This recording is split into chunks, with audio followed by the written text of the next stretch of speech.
So I'm going to be talking about a survey I've been conducting for my PhD to find LISA gravitational wave sources that are optically detectable. So I'm a graduate student at Caltech working mainly with Tom Prince. So to start with, in describing this, we need to start at Palomar Observatory because that's where the data stream that really enables all of this work originates. So here's an image of Palomar Observatory. In the foreground, the large telescope is the venerable Hale telescope, which we use for a lot of follow-up work. But the star of the show is really the 48-inch Schmidt telescope, which now has the Zwicky Transient facility, abbreviated ZTF, mounted on it. This telescope has a 47 square degree field of view, and ZTF is essentially a camera designed to take full advantage of that field of view. So its predecessor, the Palomar Transient Factory, PTF, only looked at a small fraction, about 7 square degrees. But ZTF is really taking advantage of the full field of view, and you can see on the right that that field of view is quite large compared to a lot of other optical time domain surveys, at least ground-based ones. That being said, of course, LSST is going to have a much bigger collecting area backing it than ZTF in terms of its mirror, so it will go much deeper and see many more sources. But if you're looking for gravitational wave sources in the way I do, which is looking for periodic variations in flux across billions of stars, ZTF provides a really crucial ingredient with its large field of view, and that's namely that it can acquire a lot of measurements very quickly, a lot of epochs. And that's important because gravitation, when you're looking for periodic variations, sampling is very important, especially if you want to go to very short periods. But another important thing, the quickly part, is very important here. So LSST, if it runs for decades, sure, can get a lot of samples. But the problem is we're interested in LISA gravitational wave sources, which tend to do interesting things on short time scales. Their orbits decay. And so if you wait too long, you actually have to do costly acceleration searches to find these sources via this technique. So to talk a little bit more about how I actually look for these sources, I look with the period finding algorithms. But this isn't as simple as just taking sort of your out-of-the-box Lom-Scargill implementation and running it across all the stars in ZTF. So we're trying to search about 1 billion sources, and we're looking for minute periods in data that's been sampled over months to years. That's very computationally costly because you have to search an enormous frequency grid as a result of that. But the nice thing is because it's randomly sampled data, you aren't limited by any kind of sort of traditional Nyquist frequency, so you can actually recover signals at those short periods. And so a lot of my work is focused on using graphics processing units to accelerate my ability to do these searches over very large numbers of objects. So now to get away from nuts and bolts and get to science, I really think time domain astronomy in general at all wavelengths is undergoing a huge revolution right now.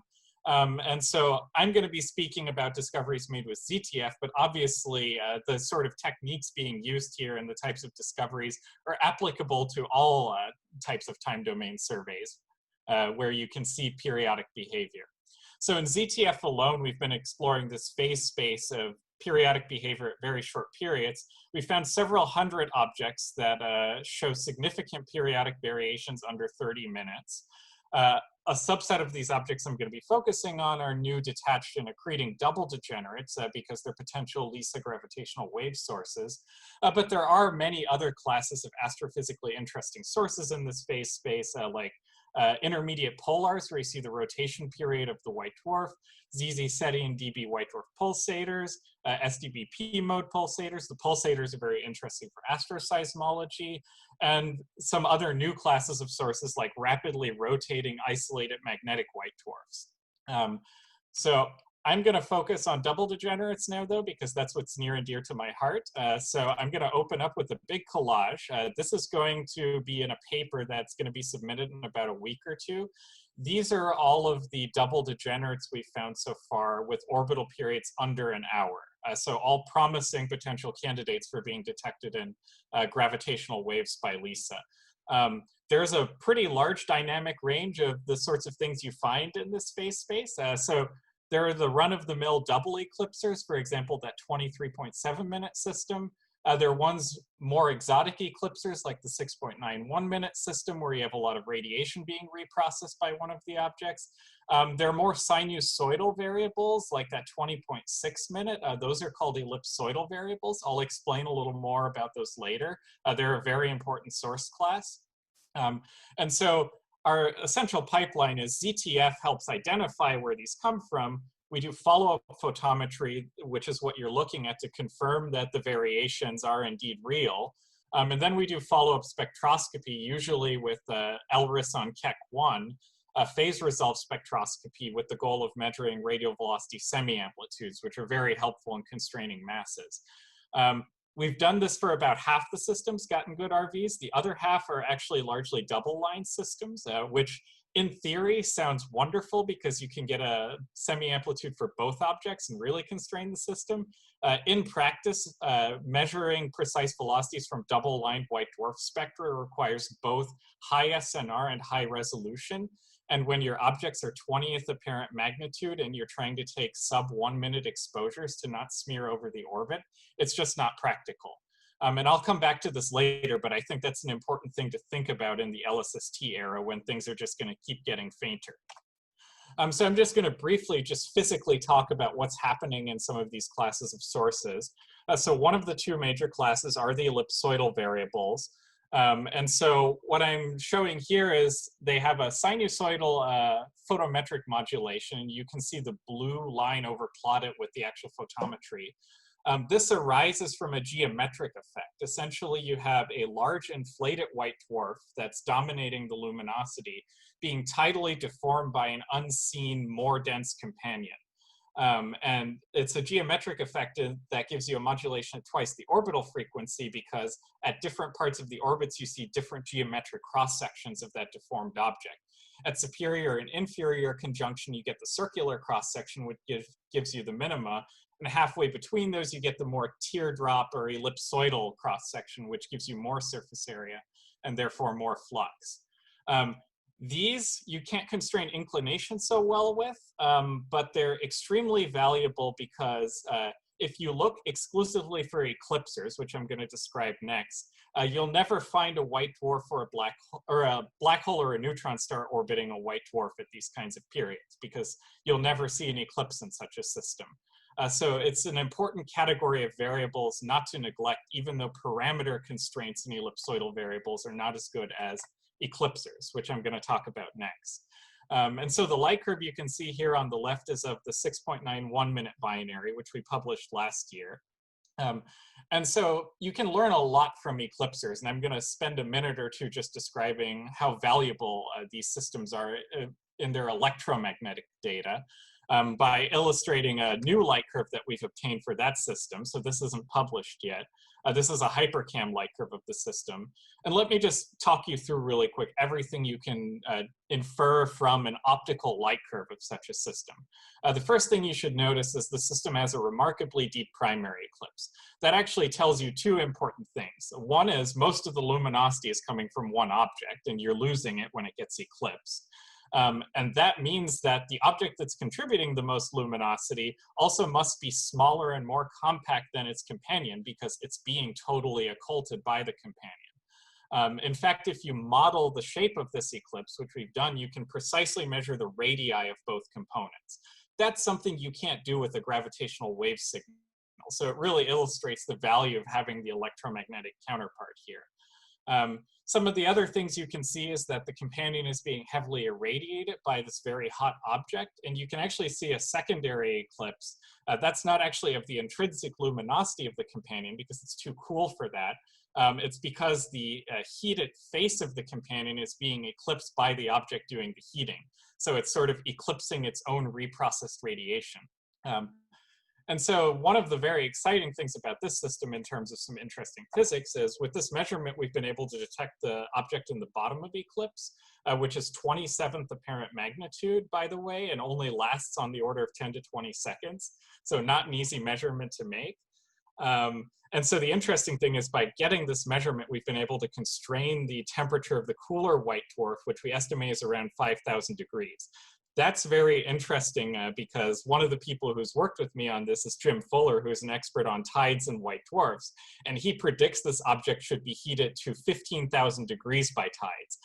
5,000 degrees is a lot less energy of output radiation than 15,000 degrees. So this is really starting to challenge the tidal models we have for such objects. Moving on, just one thing I briefly want to mention is we managed to constrain the masses of the white dwarfs in this system using white dwarf mass radius relations, which are the red contour.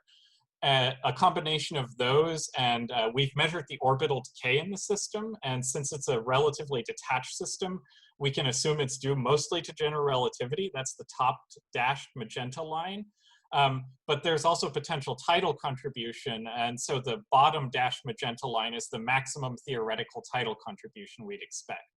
Combining that with the white dwarf mass radius relations for the carbon-oxygen white dwarf, we actually narrow down fairly precisely on the masses for the two components. The background white bins are our constraints from phase-resolved spectroscopy, which are very weak for this system because of how faint it is. The reason I bring this up is I think this kind of analysis is extremely valuable in the LSST era because it doesn't require phase-resolved spectroscopy and you still get to constrain the component masses in the system. Moving on, I want to put this all in the context of LISA now to wrap up. So these were all the known LISA gravitational wave sources as of 2018. It was in a paper published by Tomas Kopp. So I've boxed in the detached sources here. These are particularly valuable because if you measure their orbital decay rates, you can infer chirp masses from them. And I've circled the only eclipsing source. And I hope I've convinced you of the value of eclipsing sources. So these are the sources that this survey has added. And I think some are below the LISA sensitivity curve simply because they're too distant or their periods are too long. But I think something that's quite interesting is we have a much larger fraction of detached sources. And that's because previously most of the sources were found using outbursts, which of course biases you towards accreting sources. And of these detached sources, we have many new eclipsers. So we're really changing the phase space of this discovery space. And so this is something that is hot off the press. You guys are the first people seeing this besides my PI. This was discovered last week. This is a new 8-minute eclipser. So there are actually other sources coming out of the survey now under 10-minute periods.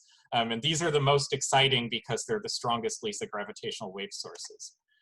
And so I'm going to put this slide up as sort of my parting thoughts and just briefly say I think important things to think about that I hope I've emphasized is that LSST and LISA are going to be amazing for discovering many more of these. LISA should be able to find tens of thousands.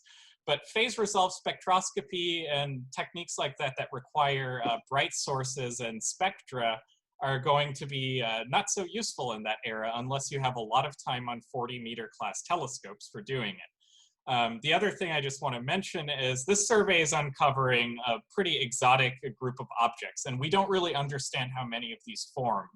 In general, there's a bias towards very hot white dwarfs because you get stronger photometric modulation with those systems and deeper eclipses. The problem is trying to take that population and then infer things about the general double white dwarf population and rates is very challenging unless you know how these are formed and what fraction of overall white dwarfs they represent. And so I'm going to wrap up here because I know I'm running out of time. Nope, you're actually pretty much perfect, bang on. So thank you very much. Excellent talk. Eileen? Yes, that was perfect timing. You actually left yourself a good number of minutes for questions. So Craig Heinke says, with fast readouts, would it be possible to phase up a bunch of spectra to do phase-resolved spectroscopy? Yes, I've actually been pushing for this a lot. I really wish people designing spectrographs had frame transfer as a just built-in capability. It's very bad for this kind of science because, for example, that 7-minute binary, I was doing 42-second exposures on Keck. LRIS, the readout is 42 seconds. So 50% of the time I was spending on it, I was wasting reading out. So that helps a lot. But I think the other thing to consider is with very faint sources, when you take spectra, you're dividing your photons across a lot of pixels. So read noise starts to become a big issue if you don't have that many photons per exposure. I think the real answer there is EMCCDs, where you can get rid of the read noise. And then you could have basically infinitely high time resolution, just keep hammering on it and then phase fold later.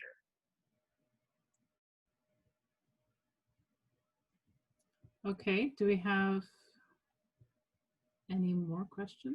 One quick one from me in the area of LSST. How will we go about finding these systems? I mean, what is the data process going to be in order to look at that giant data stream and find these sources? Yeah, so it's a similar thing. It's going to be running period finding algorithms over all of the data. I think the big challenge with LSST is the sampling's just not going to be great. It's like I've tried to do this exercise with pan-stars, and it's almost impossible because there are not enough samples. So by the time LSST gets enough samples to actually start finding some of these very short period variables, the challenge is going to be you're going to need to do acceleration searches. And so a lot of my effort has been focused on developing infrastructure to do that. Because even ZTF is getting to the point now where some of these sources are starting to become incoherent because they're only coherent on 1 to 2 year timescales.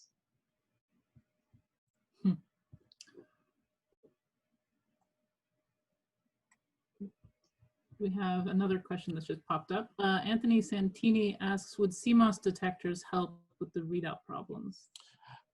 Yes, they would, but Cmos detectors still have read noise. So the one challenge is, so the reason this gets into sort of, if you're trying to do double line spectra, the way people usually do it with white dwarfs is the lines are incredibly broad. They're hundreds of angstroms wide. But you can measure double-lined radial velocities pretty precisely because white dwarfs have about 1 angstrom full width half max NLTE line cores.